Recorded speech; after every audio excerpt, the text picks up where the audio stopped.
ça y est, la liste des 34 pour préparer le tournoi Destination est enfin sortie. Galtier et son staff l'ont dévoilé. On va enfin arrêter de penser à ce match contre les Box et tourner la page. D'habitude, Fabien Galtier, il nous réserve tout le temps des petites surprises. Mais là, avec la réduction du nombre de joueurs, en passant de 42 à 34 pour préparer le tournoi Destination, la marge de manœuvre qu'il a, elle est beaucoup plus réduite. Il est forcément partagé entre la volonté d'avoir des résultats à court terme et de s'appuyer sur l'ossature du 15 de France qui connaît le projet avec laquelle il bosse depuis 4 ans, et le fait d'intégrer des jeunes, et surtout toutes ces pépites qu'on a. Le réservoir français, il est riche. Nos U20, ils ont été champions du monde l'année dernière, et on les voit tous crever les écrans de top 14 tous les week-ends. Deporter, Tulagi, Reus, Genot, Coste, et j'en passe. Certains comme Louis Biel-Biarré et Gaëton, ils ont même pas fait la Coupe du Monde U20, les championnats du monde U20, ils ont directement fait la préparation pour la Coupe du Monde avec la France, et Louis Biel-Biarré, il a joué avec la France pendant la Coupe du Monde. Mais la marche entre la différence entre le monde des U20, le top 14 et le niveau international, le gap est quand même vraiment élevé. Avec le nombre de places qui diminue, c'est forcément beaucoup plus difficile d'entrer dans le groupe France. On se posait tous cette question. Qui va franchir le pas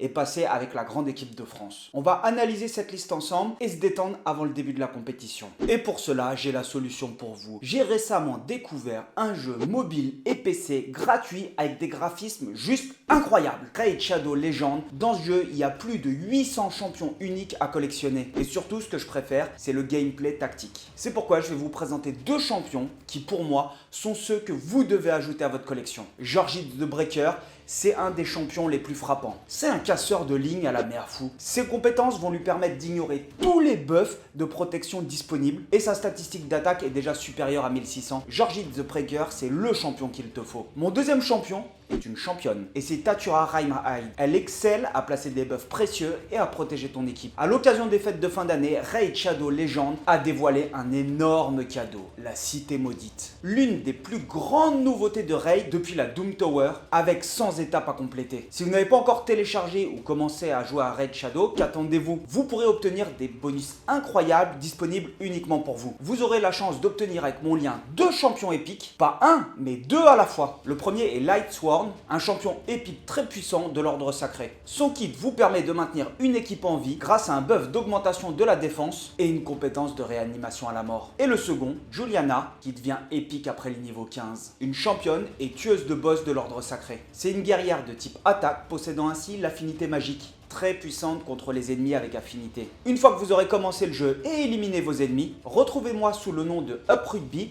ainsi que mon clan, c'est FR du marché. On sera des légendes ensemble. Alors pour donner de la force, clique sur mon lien dans la description et on se voit sur le champ de bataille. Et maintenant, place au débrief de la composition. Mais avant, si t'es pas abonné, c'est le moment de le faire pour suivre les analyses tactiques et stratégiques qu'il va y avoir pendant tout le tournoi Destination. On y va ?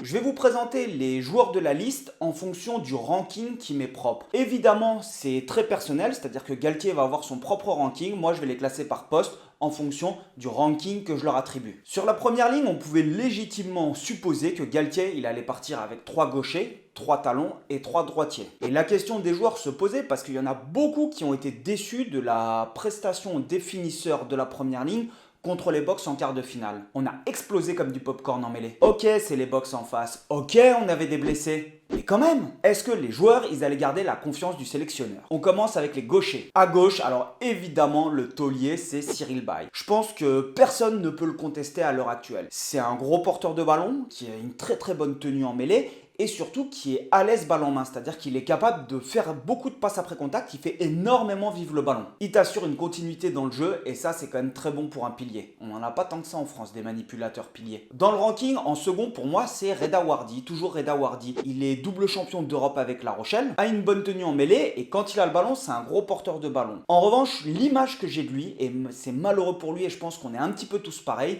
c'est qu'on garde cette dernière action contre les Box où il se fait arracher le ballon par Faf de Clerc, c'est-à-dire que tu as le 9 adverse qui sur la dernière action du match arrache la balle à un pilier qui vient de rentrer en jeu. Ça fait mal de voir ton pilier qui se fait arracher la balle par un 9. Et j'imagine que cette action, il a dû en faire des cauchemars. Mais on ne peut pas uniquement le juger sur cette action-là. On peut pas le blâmer pour ça. Moi, j'ai juste envie de le voir sur des actions positives pour tourner la page. Et perso, je me posais beaucoup de questions sur le numéro 3 au poste du coup. Parce qu'on a quand même quelques blessures sur le poste de pilier dans les prétendants au 15 de France. Eh bien, naturellement, c'est Sébastien Taofifenua qui connaît la boutique et qui prend sa place. Il a déjà joué avec le 15 de France et honnêtement, il s'est totalement mérité. Au talon, on a forcément pour moi en numéro 1, c'est Peata Movaca. C'est le meilleur à l'heure actuelle. Avec les prestations qu'il a sorties pendant la Coupe du Monde et ce qu'il est capable de produire à Toulouse, mais c'est l'homme à tout faire. Il te met des jeux au pied par-dessus. Ok, c'est pas ce que tu demandes à un talon. Mais quand même, pour moi, ça a été un des meilleurs avants contre les Box. Il nous a totalement fait oublier la blessure de Julien Marchand. On a Julien Marchand qui est revenu avec Toulouse et bon, pour moi, à l'heure actuelle, c'est le numéro 2 dans le ranking. On verra comment Galtier va le faire. Ce qui me frustre un petit peu avec lui, c'est qu'il s'est blessé juste avant la Coupe du Monde, ou sur le premier match, il me semble, de la Coupe du Monde. On nous a dit qu'il allait pouvoir revenir pour l'écart, on le garde dans le groupe et à la finale, il est resté 2 mois après la Coupe du Monde en étant blessé et sans jouer avec Toulouse. Alors il a pu régénérer et c'est super, mais on aurait pu le sortir et faire rentrer Willem C par exemple. Bon allez, j'arrête. Et là, je l'ai vu revenir en tout cas avec Toulouse et j'avais oublié à quel point c'est un poison dans les rucks ce type-là. Ce type-là, quand il pose ses paluches sur le ballon, tu peux l'oublier. Et derrière, on a, suite à la blessure de Pierre Bourgarit, il allait falloir pallier à ce manque du coup sur le 3e talon. Et c'est Gaëtan Parlot, le talonneur de Castres, qui a 26 ans, qui mesure 1m84 et pèse 107 kg, qui connaît l'équipe de France. Il a été sur 3 feuilles de match l'année dernière durant le tournoi Destination, qui enquille les titularisations à Castres. Et Castres, on peut quand même dire que c'est une écurie très solide du top 14 qui va embarquer. À droite, on a l'ancien, monsieur Winnie Antonio. Je suis tellement content qu'il ait accepté de refaire une saison avec le 15 de France après avoir repris sa retraite internationale. Au-delà de sa tenue en mêlée, c'est un gros porteur de ballon. Et il a cette capacité à sourire tout le temps. Le mec, il est capable de te mettre des placards énormes et de te regarder avec le sourire et de te relever. Il n'oublie pas que le rugby, c'est qu'un jeu. C'est quand même chouette quand tu le vois lâcher un petit mot doux à l'adversaire après l'avoir éteint dans le combat. Sipili Falatea était out avec son genou, donc pour moi, la question du numéro 2 se pose forcément. Dorian Aldeguerri, qui m'a semblé en souffrance pendant la Coupe du Monde, en mêlée fermée, il allait être dans la boucle ou bien Fabien Galtier allait s'appuyer sur des jeunes. Eh bien, Dorian Aldeguerri, alias Doudou, il en fait partie. On avait pour moi derrière Thomas Laclaya et Demba Bamba. Thomas, le pilier droit du Racing, il a fait la préparation avec le 15 de France cet été pour la Coupe du Monde et c'est un serial marqueur. Cette saison, en 10 matchs de top 14, il a marqué 5 essais. Ok. C'est pas ce qu'on attend d'un pilier qui marque des essais, mais c'est quand même chouette si tes piliers y marquent. Et puis en fait, si, c'est ce qu'on attend. Les droitiers, on attend généralement que ça soit des gros porteurs de ballon et qu'ils aient une bonne tenue en mêlée. Thomas, c'est un gros porteur de ballon qui en plus manipule bien et est capable de faire vivre après contact. Pour sa tenue en mêlée, je suis incapable de me prononcer parce que j'ai jamais joué première ligne et que c'est dur de parler de la mêlée si on n'y a pas joué. Laclaya, il rentre pour moi donc naturellement dans le groupe. Demba Bamba n'est pas dans la liste. En seconde ligne, on l'attendait tous. Bien sûr que Meafou, il est dans le groupe. J'ai l'impression de faire une fixette dessus depuis avant la Coupe du Monde. On attendait tous son passeport français, il l'a pas eu à temps, etc. Maintenant il l'a. Aïe. Et en fait, j'ai l'impression qu'on a tellement pâti de l'absence de Willem C pendant la Coupe du Monde qu'il va nous apporter une solution supplémentaire. C'est un gros porteur de ballon, il pourrit tous les mauls. Bah, dans le jeu, j'en parle même pas. Quand il met un placard à un type, il l'éteint. Et puis quand il pousse au cul en mêlée, à mon avis, tu dois avancer. Cameron Wauquiez, c'est un patron en touche. Le mec, il a fait des ravages. Il est capable d'aller sauter l'alignement adverse, mais j'adore. Il est capable de jouer 2e ligne ou 3e ligne aussi. Et ça te permet de te réorganiser si jamais tu as un souci. C'est-à-dire que s'il est sur le banc, il peut rentrer en 2e ligne ou en 3e ligne. En cours de match, il est capable de bouger assez facilement. Il connaît la boutique et le projet des Bleus. Avec son club, il marche sur l'eau en ce moment. Et évidemment qu'il a invité Tao qui s'était proposé de sortir de sa retraite internationale à la manière d'Winnie Antonio. Et finalement, Fabien Galtier l'a appelé. En seconde barre, Fabien Galtier, il doit composer avec le forfait de Thibaut Flamand. Il avait le choix, je pense, entre prendre Paul Gabriag, le taulier du Stade français, et Mathias Alagahu, le jeune espoir toulonnais. Gabriag, tout le monde le connaît, c'est capitaine courage des Soldats Roses. Mais Mathias, il est moins connu. C'est quand même sa 4e saison en pro à 22 ans. Il n'a pas fait les équipes de France jeunes, il me semble, mais il croque énormément cette saison. Et ça fait plaisir de découvrir des jeunes comme ça. Eh bien, Galtier a opté pour les deux. On part avec 5 deuxième lignes. Alors du côté des oubliés, on a Paul Willem C. Il n'est malheureusement pas dans le groupe. Avec son club, ça ne va pas très bien, mais c'est toujours un sacré joueur. Osolo Toulagui, tout le monde se demandait s'il allait commencer à intégrer le projet.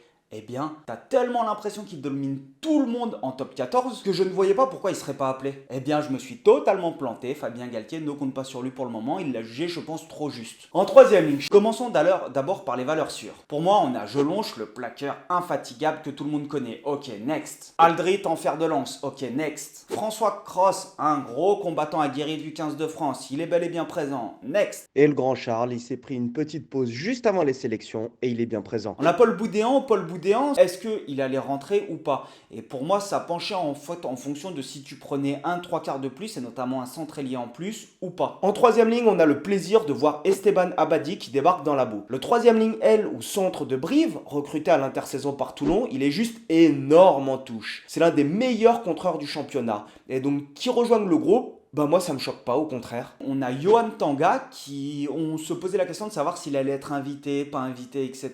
Et malheureusement, il n'est pas invité. Et maintenant, on va s'attaquer au poste derrière. C'est la grande question parce qu'il y a beaucoup de jeunes et plus de jeunes qui poussent derrière que devant pour rentrer dans le groupe. Le poste de demi de mêlée, il était évidemment scruté. Avec l'absence de Dupont qui est au JO, on savait que Maxime Lucus était sûr qu'il serait dans la boucle. Surtout avec les performances qu'il enchaîne avec l'UBB depuis le début de la saison. Mais derrière, lui, on avait le choix. Pour moi, Maxime Lucus, c'est le 9 qui fait sûrement les meilleurs choix de jeu. Il a une qualité de passe qui est extraordinaire. Il n'a pas les qualités athlétiques de Dupont où il va pouvoir rebondir partout, etc.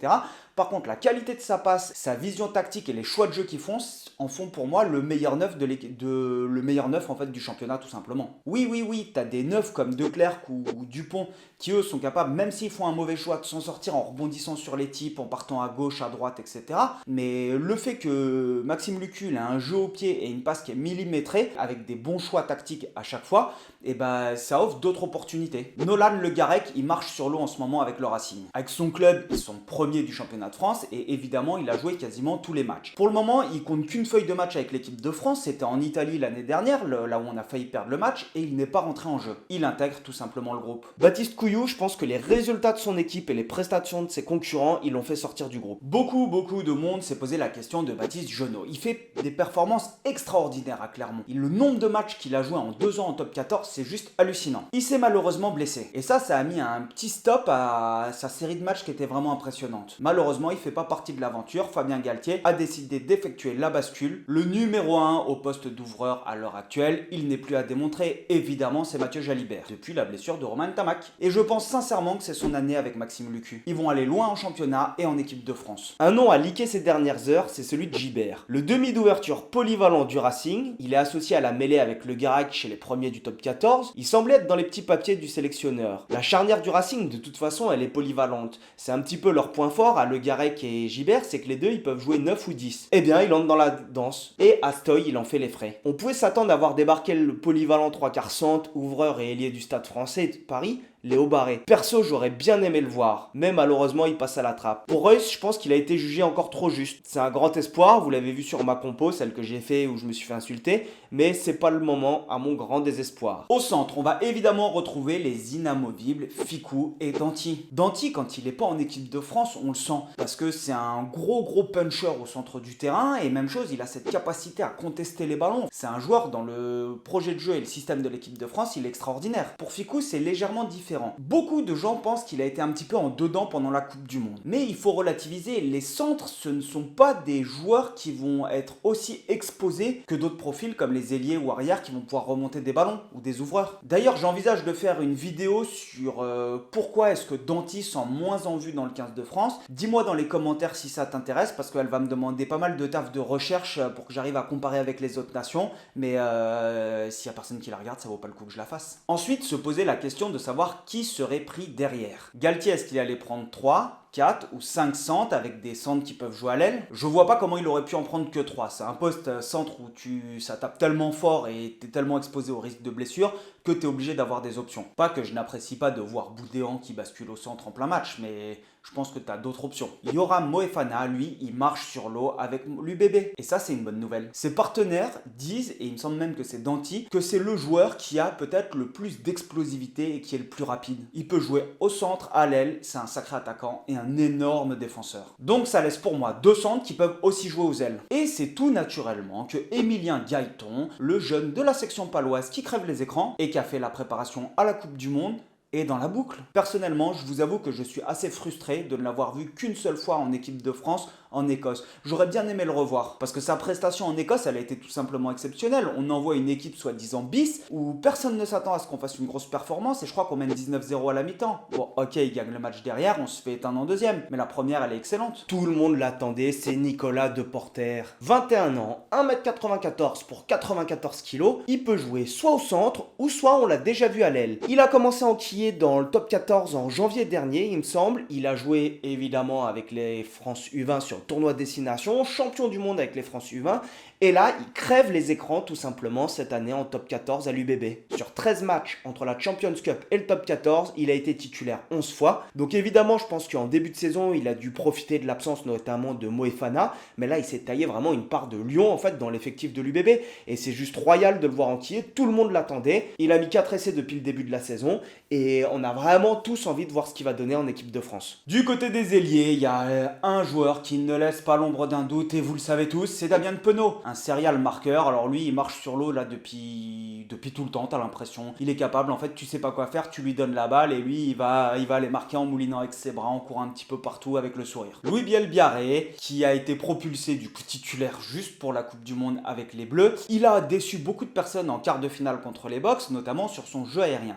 Alors, je tiens à revenir dessus quand même juste sur une chose, c'est que, ok, il y a une fois où c'est de sa faute parce qu'il demande à Mathieu Jalibert qui est 30 mètres derrière, ouais, vas-y, viens, etc. Et Mathieu Jalibert est trop court, ça aurait été à lui d'y aller. Mauvaise lecture, et je pense que là, il doit en faire des cauchemars la nuit de cette séquence. En revanche, sur la seconde chandelle, je tiens à rappeler que c'est après une touche où le ballon se déplace à l'autre bout du terrain, et quand ça se passe comme ça, c'est le 9 qui est dans les 5 mètres qui va couvrir l'aile. Et donc, c'est Dupont qui est sur l'aile avec Cameron Woki, et donc Cameron Woki qui vient en dessous et qui ne jump pas, alors qu'il aurait pu jumper, et qui essaye de taper la balle, et c'est comme ça qu'intervient le second essai. Après, je suis d'accord, je pense que c'est pas le point fort de Louis Bielbiarré, ses jumps et son jeu aérien. En revanche, c'est un serial marqueur qui va à 10 000. Il a la possibilité de jouer aussi à l'arrière, et donc ça te permet de réorganiser, parce que Damien Penaud, tu lui demandes pas de jouer à l'arrière, lui. Mais Louis Bielbiarré, il a cette option où tu peux le faire jouer à l'aile ou à l'arrière. Et donc c'est ça qui va être intéressant, parce que je pense que sur son duel aérien, à mon avis, il doit le bosser son jeu aérien. Mais donc je pense que lui, il va être amené à évoluer et à maturer sur son jeu. Mathys Lebel, lui, il est habitué des rendez-vous avec le 15 de France sans pour autant enquiller les feuilles de match. L'ailier toulousain, il marche sur l'eau depuis le début de la saison.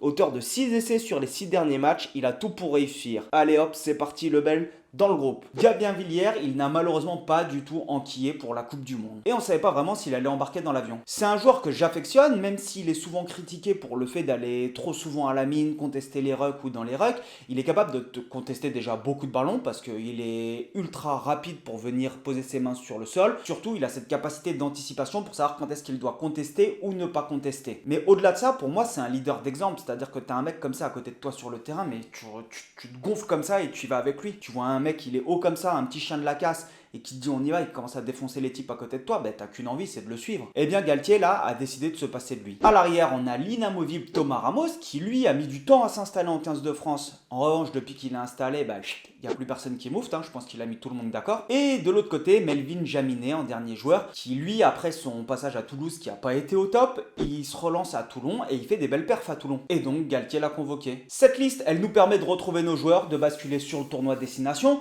et évidemment de découvrir de nouvelles têtes. Et ce qui est chouette, c'est qu'on va partir sur une nouvelle aventure pendant 2 mois avec les Bleus. Si vous appréciez mon contenu et que vous souhaitez me soutenir et me donner de la force, je vous invite à cliquer sur le QR code ou le lien dans la description pour aller tester le jeu Raid Shadow of Legends, qui est un partenaire sur cette vidéo. Franchement, vous n'allez pas être déçus, le jeu est vraiment bien. Je me suis laissé happer, c'est très sympa. Et puis on se revoit au Clubhouse de l'US Argenton. Allez, topette!